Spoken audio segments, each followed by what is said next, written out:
Oh, so okay, yung table lang talaga may problem, may table. So ito naman yung ating chair, foldable chair. Meron siyang bag, ayan.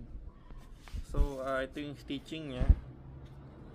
Yan. So sa presyo talaga, hindi tayo pwede magreklamo kasi budget meal. Ang ano ko lang dito napansin kasi ito medyo manipis to, no? Dapat siguro na doble siya, parang ganito. Dinoble yung pinaka pang cover niya dito.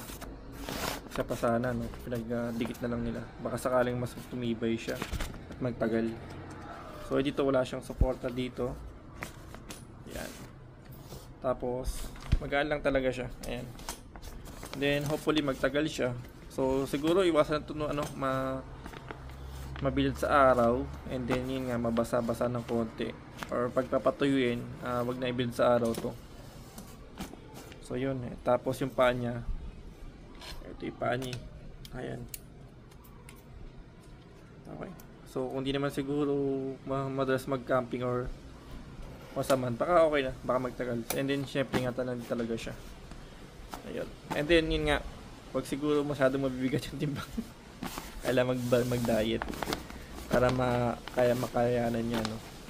So yun lang guys, and thank you for watching po. Ito yung foldable table na nabili sa Shopee. Same seller lang, ito nagka-problema lang tayo dito. Okay. Okay guys, so ngayon nakaupo na tayo sa mismong nabili natin na foldable chair. Pang camping, pang outdoor. Actually, komportable naman siya, no? Yun nga, nasabi ko medyo manipis lang yung pinaka-cover niya, no? Pinaka parang tela niya. Dapat dinoble yung pagkakatay sa kanya din. Pinagpatong dalawa para mas makapal siya. Pero, yun nga, and then, so siguro kung makakang 100 kilos, ewan ko lang kung okay siya. Kaya niyang dalhin yung itong 100 kilos. Pero so far, okay naman sa timbang natin.